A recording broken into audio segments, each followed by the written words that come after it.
Halo, assalamualaikum. Gimana nih kabar kalian hari ini? Mudah-mudahan sehat selalu ya. Nah, di video hari ini aku pengen ngebahas tentang dasar-dasar ilmu kimia, terutama ilmu kimia analitik ya. Dan semoga ini nanti bisa bermanfaat buat kita semua. Oke, pertama-tama untuk ilmu kimia itu sendiri. Ilmu kimia itu ilmu yang mempelajari tentang materi dan perubahannya. Kita tahu ada bermacam-macam materi, dan semua yang ada di alam itu adalah materi. Nah, perubahan yang terjadi pada materi itu yang kita pelajari sebagai ilmu kimia. Kimia analitik merupakan ilmu yang mempelajari tentang dasar pemisahan dan juga analisa untuk menentukan komposisi dari suatu bahan yang kita uji. Kalau analisis kimia, itu adalah kegiatan yang kita lakukan untuk menganalisa suatu bahan. Analisis itu ada beberapa macam. Yang pertama, ada yang disebut dengan analisis kualitatif atau sering disebut juga dengan analisis jenis. Di sini kita bisa mengetahui zat apa yang terkandung di dalam suatu bahan. Kemudian yang kedua, ada yang dinamakan dengan analisis kuantitatif. Analisis ini disebut juga dengan analisis jumlah. Pada analisis ini, selain kita bisa mengetahui zat apa yang terkandung di dalam suatu bahan, kita juga bisa mengetahui berapakah jumlah zat yang terkandung dalam bahan tersebut. Ketika kita melakukan kegiatan analisis, maka kita akan menjumpai beberapa istilah yang penting. Yang pertama adalah sampel. Sampel atau cuplikan itu merupakan bagian yang mewakili populasi dari suatu bahan yang kita uji. Sampel ini terdiri dari atom, ion, dan juga molekul. Nah, kemudian keseluruhan itu dinamakan dengan spesi. Spesi ini memiliki beberapa jenis. Yang pertama adalah spesi analit. Spesi analit ini merupakan zat yang kita ingin ketahui dalam suatu bahan uji atau merupakan objek analisis kita. Kemudian ada yang dinamakan dengan kontaminan.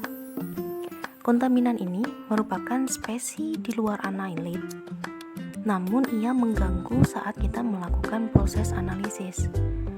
Dia dikatakan mengganggu karena memiliki kesamaan sifat dengan spesi analit yang kita analisis. Kemudian ada juga yang dinamakan dengan konkomitan.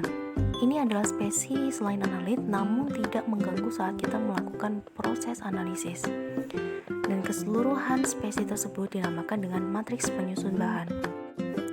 Nah, di sini ada contoh ya saat kita mengidentifikasi Fe3+. Nah, di situ kita tahu sampelnya adalah batuan. Kemudian ada matriks dan juga analitnya.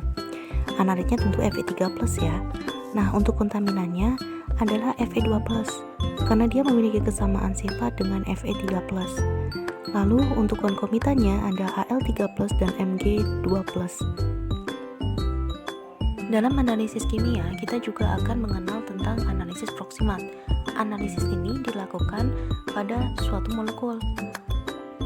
Tujuannya adalah untuk mengetahui jumlahnya dalam sampel. Misalnya,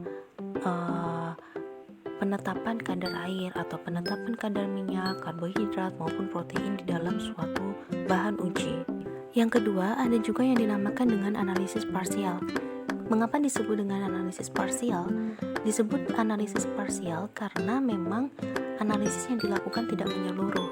Kita hanya ingin mengetahui sebagian kecil saja tentang zat yang ada atau yang terkandung di dalam suatu bahan yang kita analisis.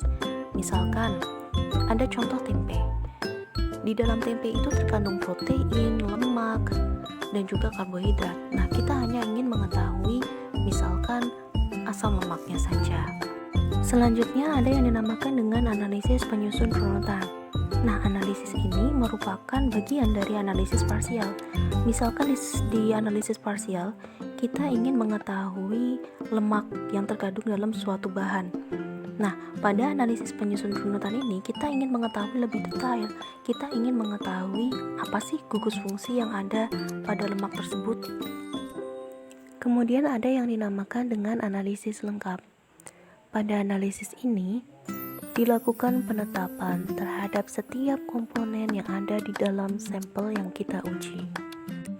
Nah, kira-kira cukup sekian dulu ya pengenalan tentang analisis kimia. Semoga bisa bermanfaat. Bye-bye.